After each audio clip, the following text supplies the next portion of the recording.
Grage Fish Cirebon, Predator Fish Specialist. Bersama Ahmad Kurnia, owner Grage Fish Cirebon, Predator Fish Specialist. Simpan nomor WA ini 0852 9587 8817. Ayo dukung terus channel YouTube Grage Fish Farm Cirebon. Terima kasih. Selamat menyaksikan tayangan ini. Semoga bermanfaat.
Welcome back to my channel Grage Fish Farm Cirebon, dan masih bersama saya Ahmad Kurnia. Pada episode kali ini saya ingin melanjutkan buka-bukaan proses breeding atau pemijahan ikan pipa bass. Kalau pada episode sebelumnya sudah kita paparkan tentang proses pemijahan ikan pipa bass dari persiapan sampai ke tahap identifikasi jenis kelamin dari ikan pipa bass ini. Pada episode kali ini akan saya jelaskan lanjutannya, apa yang mesti dilakukan setelah proses identifikasi ikan pipa bass ini, termasuk persiapan air, tempat, media, dan proses menjodohkan atau pairing dari ikan pipa bass ini. Saya harap sahabat sekalian terus ikuti videonya agar sahabat sekalian bisa memiliki pemahaman yang utuh tentang proses breeding ikan pipa bass ini, sehingga kalaupun sahabat sekalian mau mempraktekannya di rumah bisa langsung on atau bisa langsung ikuti videonya. Dan jangan lupa untuk subscribe bagi yang belum, like, komen, dan share sebanyak mungkin video-video saya sehingga banyak orang yang bisa merasakan manfaat dari video saya. Dan jangan lupa pula untuk klik tombol loncengnya biar sahabat sekalian terus update video-video saya. Yuk kita ikuti terus videonya. Check it out guys. Langkah selanjutnya adalah proses penyiapan tempat pemijahan. Tempat yang saya maksudkan di sini adalah tempat untuk pemijahan ikan pipa bass ini. Bisa berupa kolam ataupun akuarium. Untuk pemula, saya rekomendasikan tempatnya berupa akuarium. Dimaksudkan agar lebih jelas untuk pengamatan perkembangannya. Di farm saya menggunakan akuarium berukuran 150 cm panjang kali 60 cm lebar dan 60 cm tinggi. Juga ada ukuran yang lain yaitu 135 cm panjang, 60 cm lebar dan 50 cm tinggi.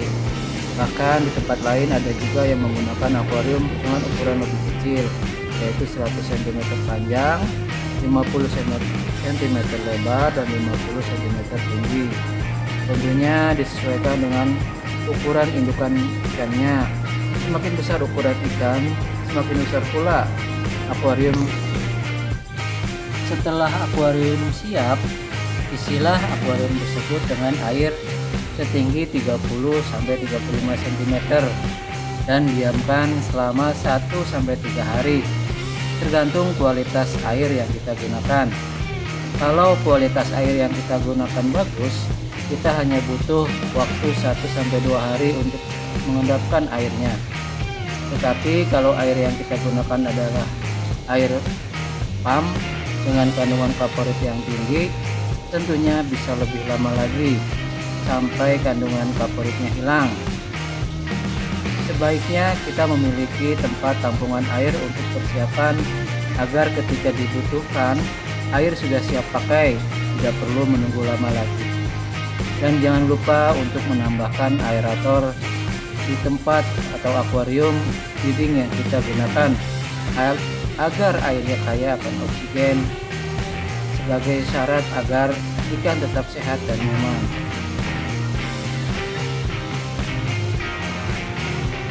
Langkah selanjutnya adalah proses penyiapan media telur.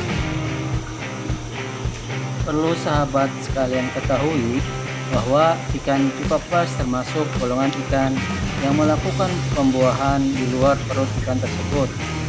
Prosesnya adalah si betina akan mengeluarkan telur dari perutnya ke lingkungan sekitar. Lalu si jantan akan mengeluarkan spermanya ke atas telur tersebut, sehingga terjadi pembuahan di luar tubuh ikan tersebut. Ketika ingin mengeluarkan telurnya, biasanya mayoritas ikan pipa pas memerlukan media untuk tempat menyimpan telurnya seperti yang mereka lakukan di alamnya. Menurut pengalaman saya, pipa pas jenis monokulus tidak memerlukan media untuk menyimpan telurnya. Dia akan mengeluarkan telurnya di atas kaca akuarium dasar. Dan untuk jenis pipa pas yang lain biasanya memerlukan media, dan kita bisa memasukkan media berupa batu, keramik, cobek, dan lain-lain. Tentunya media tersebut telah disterilkan atau dibersihkan terlebih dahulu.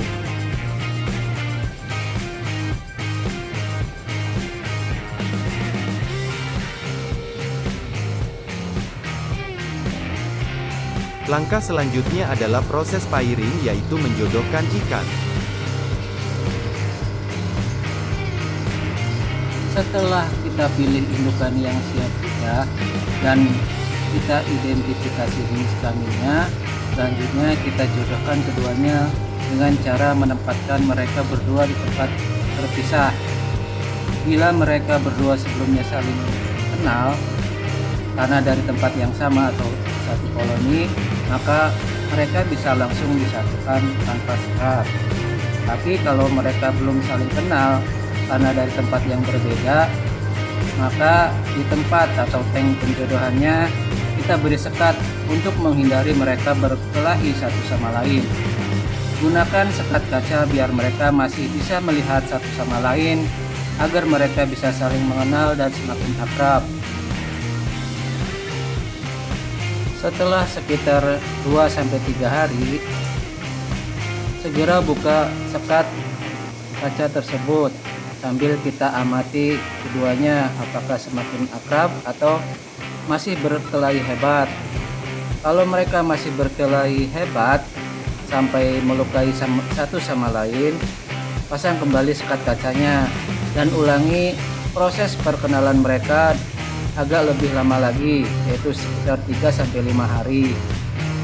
Kalau setelah dibuka sekatnya mereka masih berantem hebat, segera ganti pasangan dan ulangi dari awal proses pengenalannya sampai ketemu jodohnya atau pair.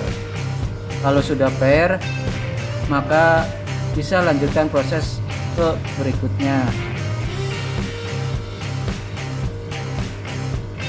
Sampai di sini dulu video buka-bukaan proses pemijahan ikan peacock bass ini. Jangan lupa klik loncengnya agar sahabat sekalian senantiasa update info terbaru dari saya. Sampai jumpa di episode selanjutnya. Assalamualaikum guys.